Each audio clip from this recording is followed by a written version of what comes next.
This is VSiN PrimeTime. Live from the Circus Sportsbook in downtown Las Vegas on VSiN, the sports betting network.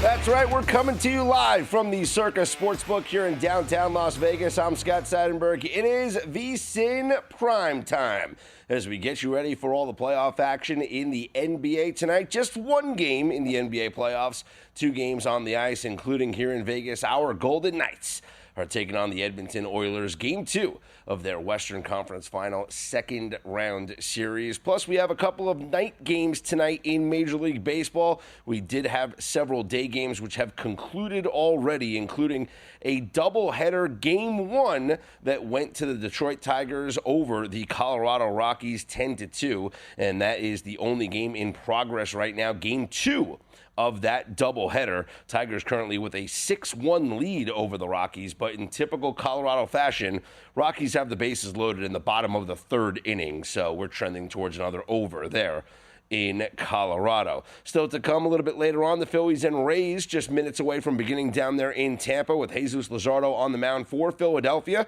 and Ryan Pepiot going for the Tampa Bay Rays. And the Reds are at the Braves. Nick Lodolo for Cincinnati. Spencer Schwellenbach will get the start for the Atlanta Braves. Later on this evening, our 2 late games will be the Toronto Blue Jays at the Angels with Chris Bassett on the mound for Toronto and Jose Soriano for LA as Toronto looks to rebound from their walk-off defeat last night in Anaheim.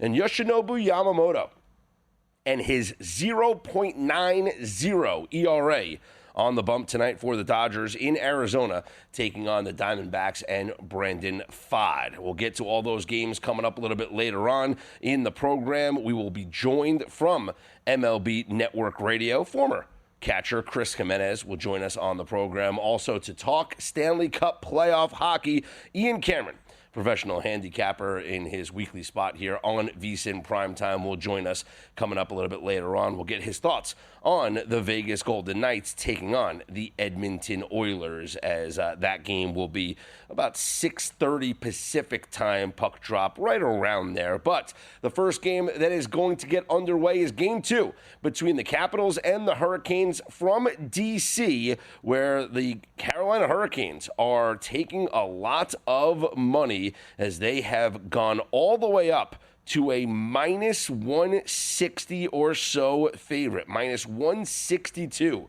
is the line here at Circa right now prior to this game beginning between the Hurricanes and the Capitals. The Hurricanes did open up as a minus 130 favorite and have been all the way bet up. And so a lot of money has come in here on the Capitals, on the Hurricanes, who really dominated game number 1 against Washington. I don't think there's any other way to put it. Like, when you look at the shot difference, when you look at the amount of possession time in the offensive zone, it was a game that was dominated by the Hurricanes, and they should have won that game.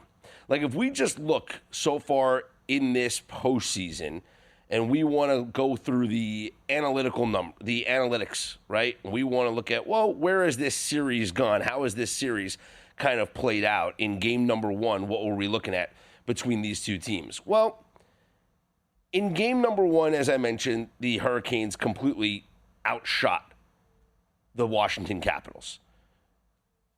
It should have been one of those games where, you know what, you can kind of explain away a Capitals loss, where Logan Thompson did everything that he could have done in that game to keep his team in it, but the Hurricanes, they came away with the victory. After all, as I mentioned, completely outshot the Capitals in that game, 33-14. High danger scoring chances, they had 18 of them. 18 compared to the 9 for the Washington Capitals. Double as many high danger scoring chances. The advanced analytics show us that the Hurricanes in that game 1 had an expected goals of 3.82 compared to the 1.31 for the Capitals. And so You can explain that loss away. But is that game going to be indicative of how this series is going to play out? And when I looked at numbers throughout the course of the entire season, and I said, you know what, which of these teams do I feel has the better chance to make a run in the postseason? Well, if I'm being honest, it was the Washington Capitals. Yes, they had a great regular season. Yes, a lot of it was about the chase for Ovechkin going for the Gretzky record. And a lot of the numbers late in the year when they had this drop-off could be attributed to just getting past that Ovechkin chase moment and kind of having that, let down, if you will, but also Logan Thompson, their goaltender, being injured. Because Thompson was one of the elite goaltenders in the entire NHL this season. If you just look at, through the regular season, goals saved above expected, Logan Thompson ranked third of all goaltenders in the NHL, behind Connor Hellebuck, who's going to win the Vezina Trophy, and Andrei Vasilevsky, who quietly had a really nice season for the Tampa Bay Lightning. But Logan Thompson was that good. He goes down at the end of the season, and you can almost understand why the Capitals had this slump to end the year. So the Ovechkin chase was over, their goaltenders hurt, and they didn't look as great as they had did during the regular season. But I thought, you know what, this team that has home ice advantage, that had the best record in the East, is being undervalued here going into the playoffs. And frankly, despite the fact that the Hurricanes absolutely dominated game number one, I gave you all the numbers there, the expected goals, the high danger scoring chances, the actual shots on goal compared to the Capitals. It still went into overtime. And when you go into overtime, you are one bounce of the puck away from winning the game. And I'm just curious, what would the odds be for tonight or for the series had Washington had won that game one? Had the Capitals stolen game one from the Hurricanes? What would the market think about this series? Because right now, Hurricanes are monster favorites, which understandable. They are up 1-0. And even if Washington evens this series tonight, which I think they are live dogs to do, Carolina goes home with home ice advantage now. They're still going to be overwhelming favorites to win this series. But I think the price for tonight's game, and I think just the overall assessment of both of these teams going to the playoffs, frankly, is a little bit disrespectful to the Washington Capitals and everything that they've done this season. And I get it. Carolina, analytically, they were an incredible team this entire season. Number one in Corsi Fenwick percentage, which again, I'll explain, it measures your possessions. How many shots do you average per game, whether they're contested shots, blocked shots, shots that get through to the goaltender, shots that miss the net. It's a good measure of how much possession you're actually dominating in a 5v5 situation. And Carolina this season, the number one expected goals team in the NHL. They weren't the number one scoring team. The Washington Capitals were a much better scoring team this entire season. But the Hurricanes were the number one expected goals team in the NHL. Washington ranked, 1, 2, 3, 4, 5, 6, 7, 8th in expected goals.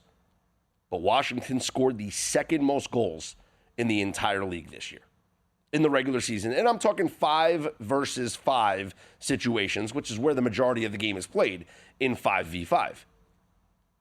So to look at the price and look at the money coming in and everyone pushing the narrative that the Carolina Hurricanes are going to breeze through these first 2 games, I'm not buying it. I'm not buying it. To me, the value's on the Capitals, home dogs, zigzag theory, playing with desperation, trying to avoid the 0-2 hole. And I know that our very own Jonathan Davis, JD, wrote this on VSiN.com, when it comes to a postseason system play of picking the team that lost the previous game to score first in the next game. In these Stanley Cup playoffs, as JD writes up on VSiN.com, teams coming off a playoff loss have scored the first goal in the following game 26 out of 40 times. If that happens again tonight and the Capitals start this game with a lead, I like riding them to a win here. I really do. I think the value is on the Capitals at this price. What the market has it right now, you're getting plus 142 right now on a Washington Capitals team playing, as I mentioned, with the desperation, being at home in a game and in a series that I think is going to be incredibly low scoring. For the total tonight at 5.5 at plus 110 odds to the under, I know I talked about this last night. It's so hard betting it under in these Stanley Cup playoffs because it's going to, the empty netters come into play, and plus the talent is the talent is incredible. These guys are scoring goals. This feels like an under series.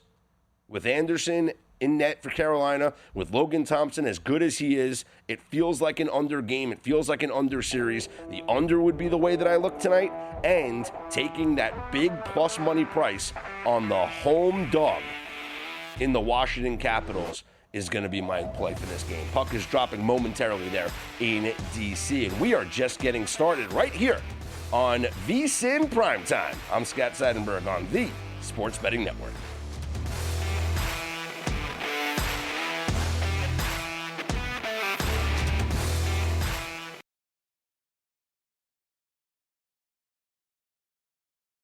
This is VSiN Primetime on VSiN, the Sports Betting Network.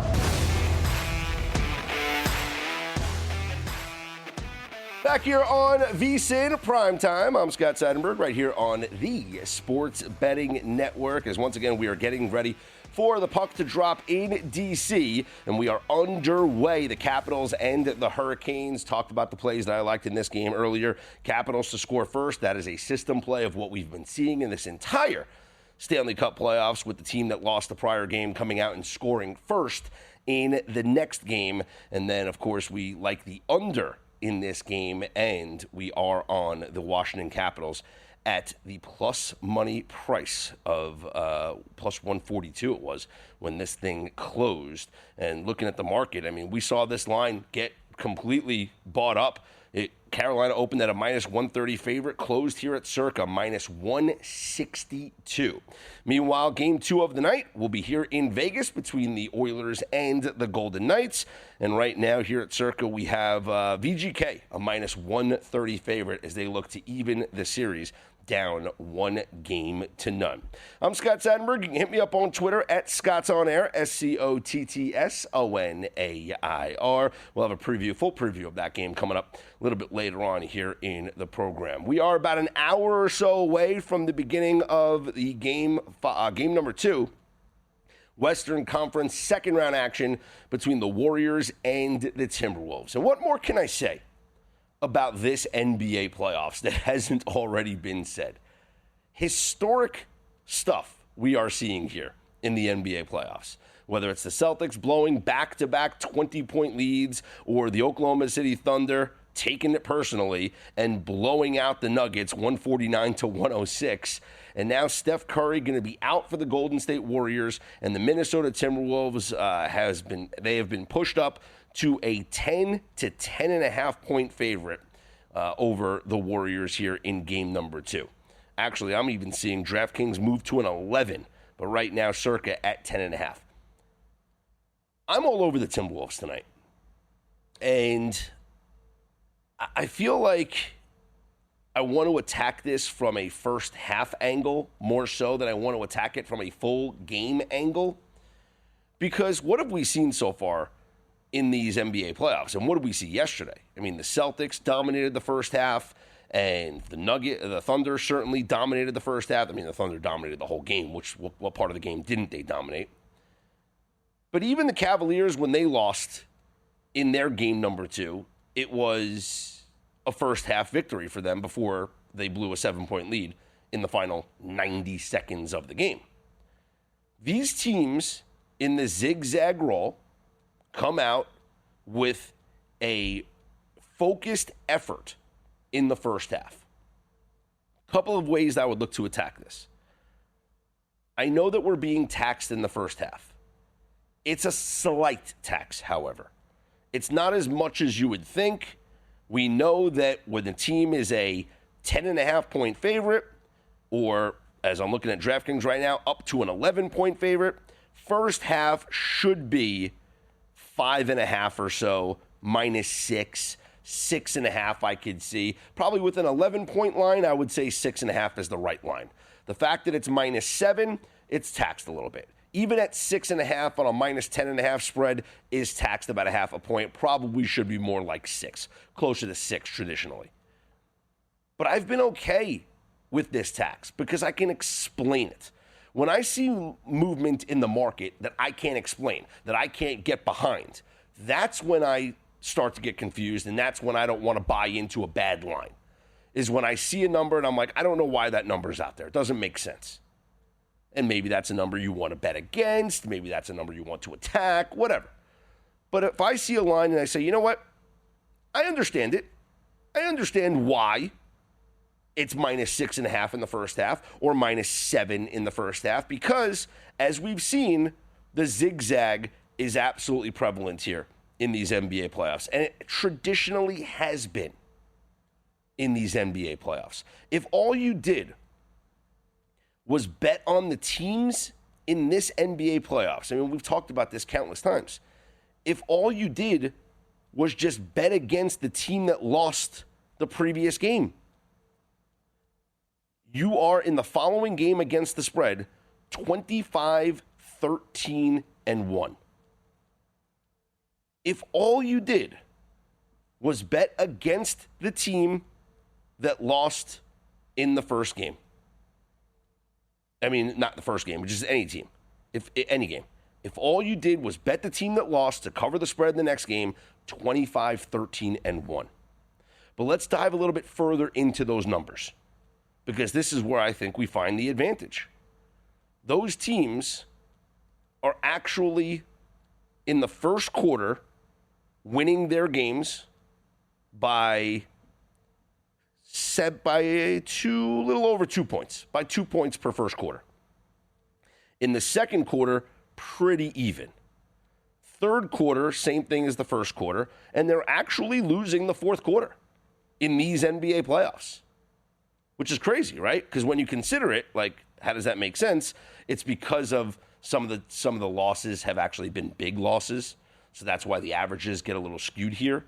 So I should probably clarify this as, let's see, if you are a favorite in the game that you lost and you're a favorite again, that might give us a little bit of a better distinction of what's happening.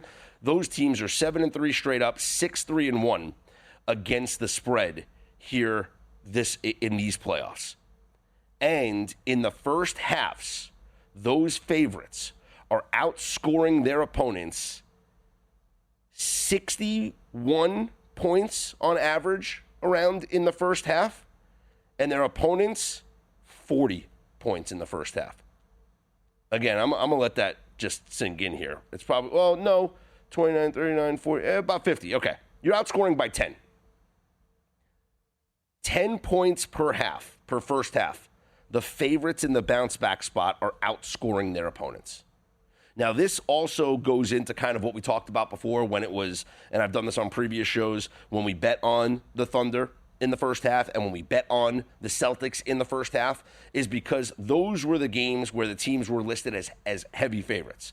So if you were almost a double-digit favorite, you're a 9-point favorite in the NBA playoffs throughout the history, not just this year, just in the history, going back 23 somewhat years in the history of our database.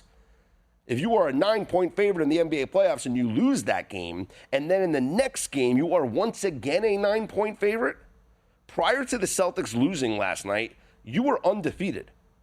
You were 13-0. Now you're 14-1 with the Celtics losing. But what I found to be interesting when you isolate those halves is that those favorites coming off that loss were outscoring their opponents in the first half by 10 to 11 points, by almost 11 points per first half. And so that's why I was all over the Celtics in the first half, all over the Thunder in the first half. And now if we just isolate to this postseason alone, teams that lose as a favorite, like the Timberwolves did in Game 1 of this series to the Warriors, and then you are listed as a favorite once again, like the Timberwolves are against the Warriors. Forget about the Steph Curry injury for a second. I'm just talking blanket statements here. These favorites coming off of the loss in the bounce back zigzag spot are outscoring their opponents by over 10 points in the first half. And so we're going to get taxed on it slightly by having to lay 6.5 or 7 points in the first half with the Timberwolves tonight. I'm okay laying it. That's going to be the play for the game here tonight between the Warriors and the Timberwolves. But we got plenty of time before that game gets started. It'll be a 8:35 Eastern time tip-off as we have the Minnesota Timberwolves now at DraftKings up to an 11-point favorite over the Golden State Warriors. Still holding about 10.5 at most books, but DraftKings has gone up to 11, and nowhere else has gone up to 11 just yet. Let's check in on the action on the ice, see where we are so far here between the Hurricanes and the Capitals, and with about 11:50 to go in the first period, there is still no score between the Capitals and the Hurricanes. Your live total is still 5.5, what it was before the game, but the under is now heavily juiced at minus 154 to the under.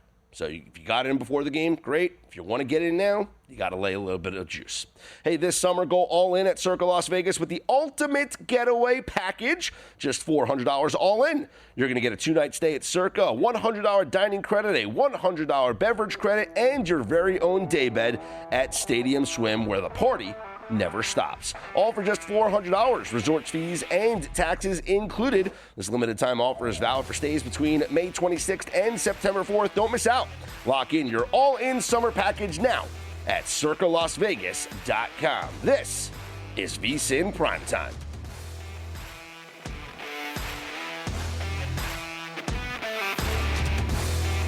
This is VSiN PrimeTime on VSiN, the sports betting network.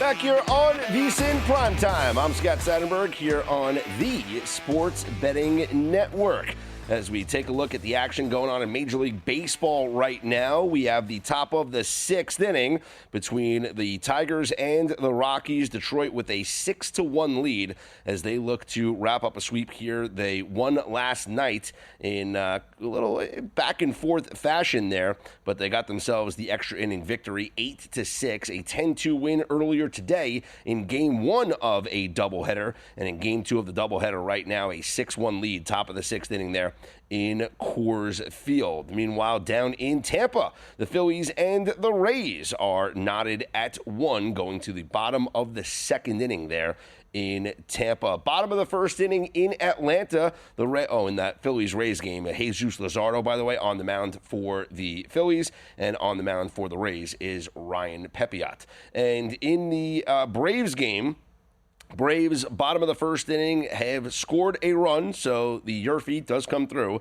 But for the Reds, Nick Lodolo does get out of a jam in the bottom of the 1st inning. Could have been a lot worse. As Spencer Schwellenbach on the mound for the Braves, he had a clean 1-2-3, not a 1-2-3, but after a walk, a double play, got out of it. So he got out of the 1st inning pretty clean. Meanwhile, for the Braves, Verdugo grounds out, Riley doubles, Ozuna singles. It's 1st and 3rd.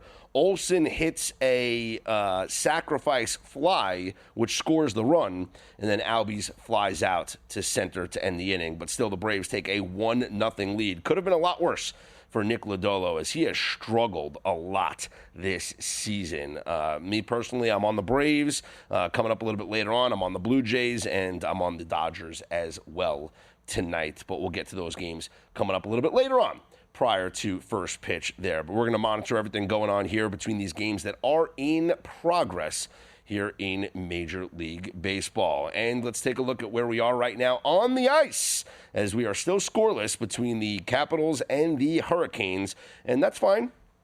This was a game that I was leaning towards the under, but the one play that I would like to come through here in the next 7 minutes and change would be a Capitals goal in the first period, something that Jonathan Davis, our hockey analyst at VSiN.com, wrote about earlier today up on VSiN.com about teams that lose the prior game bounce back and score the first goal 26 out of 40 times. In fact, they scored a first period goal 28 of those 40 times. So I did go in on the Capitals to score a goal in the first period, and right now we are scoreless. Let's taking a look inside the box score a bit here for this game.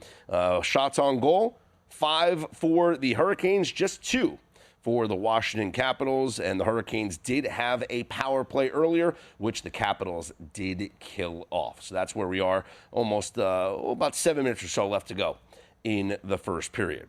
All right, so I dug a little bit deeper on those first half stats that I was talking about last segment when it comes to the NBA and the NBA. I don't want to call it a zigzag, but I guess you can call it a zigzag, but the system that I was exploring is when the favorite loses and is then the favorite again in the next game. I actually changed the parameters of the search, and I actually wanted to isolate it to home favorites specifically, because after all, that's what we're looking at here. We're looking at the home teams that have lost these game number ones, right? Or just any game, and how they've bounced back in the next home spot. But really, we're looking at the game number ones, because obviously all we have to go by is this playoffs, the game ones and the game twos. Well, in this playoffs, we know we have had the all 4 teams for the first time in history winning the game ones. But it even goes back even further to the first round, where the Lakers had a game against the Timberwolves, the Rockets and the Warriors in that first round. And then we look at the games here, Cavaliers, Celtics, Thunder, and the Timberwolves here with these series.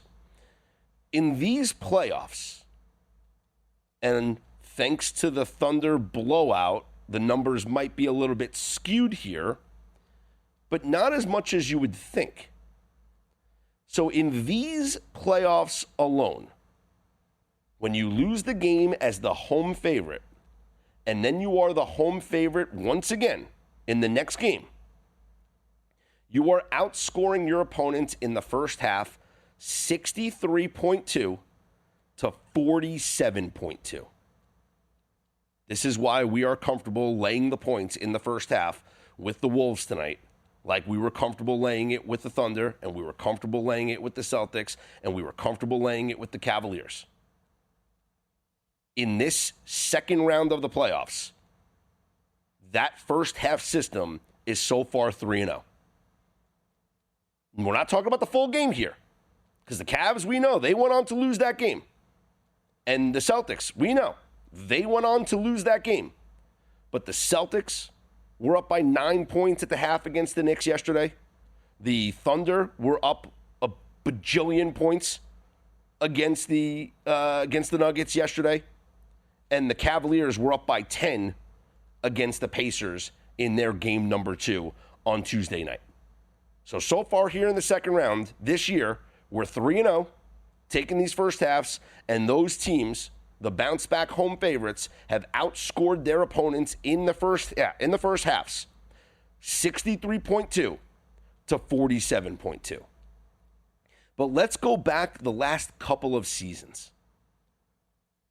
If you start with the 2021 season, so post-COVID, post-bubble, these home favorites that lose the game as the home favorite and then are the home favorite the very next game, they are outscoring their opponents in the first half 58.8 to 50.7. So about 8 points per first half, you are outscoring your opponent. Now, a couple of things that stand out to me when I look inside these numbers.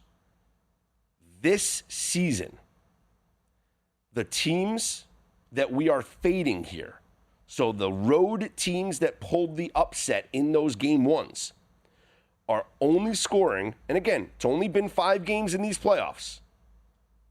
3 in this first and 3 in the second round, 2 in the first round. But so far, the 5 games for these road dogs that stole game 1, they are averaging 16.4 points in the first quarter. 16.4 points in the first quarter. So you might think, hey, the numbers with the blowing your team out or whatever, the covering, it's going to be skewed by the Thunder who were up so many points. It's not. Because look at how few points these teams are scoring. Last night, Knicks scored 13 points in the first quarter. The Nuggets scored 21 points in the first quarter. On Tuesday, the Pacers scored 15 points in the first quarter. I mean, we want to go back and look at, I guess we have to look at the Rockets in the first round. So let's see. I mean, Rockets-Warriors, that would have been on the 23rd. So let's go look to see how many points they scored. Would have been the, probably, I guess, the second road game, right? Let's see. No, it would have been the second home game. So let's look. How many points did the Rockets score in the first quarter? Oh, it would have been the Warriors, excuse me. The Warriors' points in the first quarter. Warriors scored 18 points in the first quarter. Guys, we're starting to pick up on a trend here. I mean, these numbers are insane. 18 points for the Warriors in the first round, in the first quarter. 13 for the Knicks yesterday. 21 for the Nuggets. And 15 for the Pacers. These teams this postseason are averaging 16 points per first quarter. That's it. And if we want to go back to the start of the 2021 season, like I said, let's go back a couple of years. Those teams are averaging 24 points per first quarter. I think we just found another bet in this game between the Timberwolves and the Warriors. Yeah, we're comfortable laying it with the Timberwolves in the first half. I think we go Timberwolves first quarter, and I think specifically we look to attack the Warriors team total in the first quarter and look for them to go under. And this is all just going on previous data, forgetting about the idea that they're not going to have Steph Curry in this game. So many angles to love about this. I'll tell you what else you should love. Us slashing the price here at VSiN of our annual subscription. Normally just $240, now just $199. And when you sign up today, you're going to get 2 extra months for free. 14 months of VSiN Pro access for less than 50 cents a day when you use promo code PRO. Head to vsin.com/subscribe now. Use promo code PRO to lock in your 14 months of VSiN Pro for just $199. I'm Scott Seidenberg. It is prime time right here on VSiN.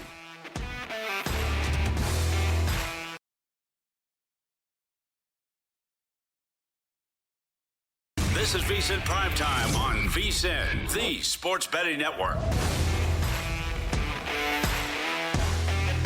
Scott Seidenberg back here with you, VSiN PrimeTime on the Sports Betting Network. You can always hit me up on Twitter at ScottsOnAir, ScottsOnAir. Hit us all up on the network at VSiN Live as we are coming to the end of a scoreless first period in D.C. between the Hurricanes and the Capitals. There's under a minute left, and no one has scored, which, good for my underdog bet on the Capitals as the line has completely shrunken now, but not good for my Capitals first period to score a goal bet. But there will be an adjustment here in the market, and then we're going to take a look at some second half bets, although Washington is on the power play here with 37 seconds left in the period. This would be an all-time way to cash a bet here on the Capitals to score in the first period. There's 37 seconds left,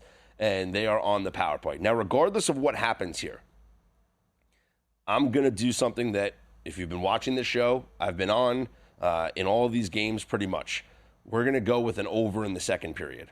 So we haven't had a goal yet in this game. The chances are certainly there. We'll look a little further into the stats to see exactly how many high danger chances, etc., we have seen. But we're going to buy in on an over in the second period because the score will open up. And look at what we saw last night. I mean, last night we had no goal scored in the first period. There were 5 goals in the second period between Winnipeg and Dallas. And they didn't score in the third period either, but a very high-scoring second period as both teams got after it right away. And I think that's going to be the case here as the first period comes to a close and it remains a 0-0 score. So keep that in mind that the Capitals will begin the second period on a power play for about a minute and a half. A little less than a minute and a half, but they will begin the power play. Shot attempts in the period, 28 total for the Carolina Hurricanes. The Capitals did block 12 of those shot attempts, but it's very similar to what we saw in game number 1 of this series. Let's take a look inside these numbers a little bit to see if we can see what the expected numbers have been and what exactly the chances have been for either team.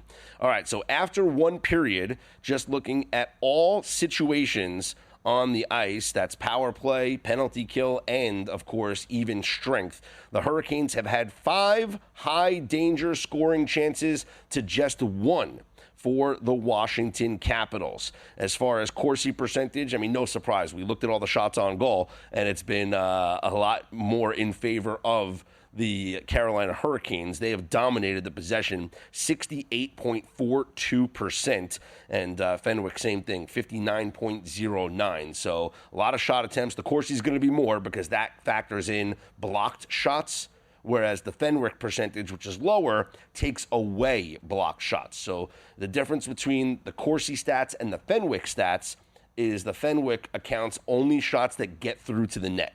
So they're either on goal or they're missed.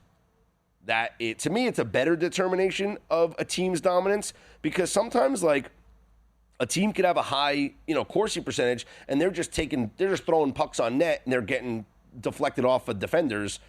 I don't count those as scoring chances. They're not getting through the net. So it's hard for me to take that as a stat and measure a team's dominance when it could just be a flick of the puck. When you get into the zone, it goes off the defender's shin. It never gets through to the goalie. It's never a chance. But shots that get through to the net, that's where I actually look at from a different perspective. So we talk about all the shots that we've seen in the first period. Well, there's been 26 attempts for the Hurricanes, and in all situations, and only 12 for the Capitals. Now I'm not talking about shots on goal.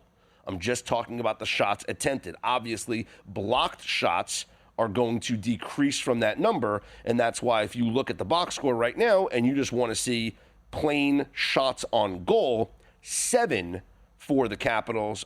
7 for the Hurricanes, 5 for the Capitals. But overall shot attempts, 26 for the Hurricanes, 12 for the Capitals. Now, this is the stat that I want to dive in a little bit further. If we look at those shots that actually got through to the net, so they were either on goal or missed. We talk about the actual on-goal shots being 7 for the Hurricanes. They actually had 13 that got through, and just several of them were missed. So 6 of them were missed. 7 were on goal, 6 of them were missed. Meanwhile, 9 were attempted for the Capitals. 5 of them got through to goal. 4 of them were missed shots. So looking inside these numbers, it does tell me that the Hurricanes have dominated a bit of the play, which is expected. That's what we have seen throughout the course of this game. The 5 high-danger scoring chances to only 1 for the Washington Capitals. But the expected goal numbers, kind of like what we saw last night, where it was a scoreless first period, but if you add up the expected goals for both of these teams, it should have been like a 1-1 game or maybe a 2-0 game. That's what we have here. 1.26 for the Hurricanes, 0.34 for the Capitals. So we're talking over 1.5 goals should have been scored already in this game, just based on the percentages and the chances. These are reasons why when I look at numbers like this and I see a scoreless first period, much like we talked about last night, playing that with the Winnipeg Jets and the Dallas Stars, we're once again going to go over in the second period, over 1.5 goals. Now, there's a couple of ways you can attack this, as always. The minus 1.5 goals is juiced, and you have to shop around. Different books are going to offer you different prices. I'm looking at DK right now. DraftKings has the over 1.5 at minus 180. You can get a reduced price at minus 155 on MGM. Look at a couple other books to see. Let's see what FanDuel is offering you here. So if you want your, if you're in a state that has these mobile books that you're able to play on, let's see what they're offering you there. Because 180 is too juiced, if we're being completely honest. I'd like to look at certainly a reduced price. 175. No, that's goal in the first period. Second period total goals 165 on FanDuel. For the over 1.5. So minus 155, probably the better line out there, the best line out there. As I said, it's on MGM. That's something that I would play. I would look at over 1.5 goals minus 155. Now, another way to look at it, and this is something that I talked about also, both teams to score. A lot of the times you are getting plus 150 or so pricing on this. Now, looking at FanDuel right now, they're only offering you plus 125. I don't necessarily like that. Let's see. I'm trying to shop around, find a better price than that. I don't see it. And maybe this isn't the best game to play that in because of how much one team has dominated. Yeah, look at this. Plus 110 here in Vegas on STN. Plus 125 up on FanDuel. I wouldn't play the both teams to score. I would just go, listen, if both teams score, it's great. You're going to hit the over 1.5. But I would just bet on the over 1.5 at minus 155 is the best line that I've seen out there. I think we're going to get 2 goals in this period. And they could both be by the Carolina Hurricanes. But the Capitals do start the period on a 1-minute power play. If they get a goal early on in the power play, that certainly helps us go a long way into getting this number to hit. So, play right now for me. Best bet right now on this game would be second period over 1.5 goals. We got a little less than 12 minutes away from puck drop here of that second period. That would be a bet that I would have here on this second period. We're going to continue to do these live bets all throughout the program because we got games in progress right now. We're going to take advantage, and we're going to place live bets here throughout the program. Last night, if you followed along here on Primetime, we did very well with our live tickets. Hope you cashed with us and hope you continue to cash with us here at VSiN on this Primetime show. So once again, we are going to do the over. We're going to go over the 1.5 goals is what we're going to play. The over 1.5 goals for the second period in this game. Do you want to know where the real money is going? Well, unlike other sources, our betting splits here at VSiN come straight from DraftKings Sportsbook, DK, and from Circa Sportsbook. That gives you insight into where the sharp action is landing, and because Circa is known for taking big bets from pro bettors while DraftKings providing a broader market perspective, it means you're getting the real action, not just the public money, but the kinds of wagers that move the lines. You can see the percentage of bets versus the percentage of handle for every game across every major sport, helping you make smarter, more informed bets.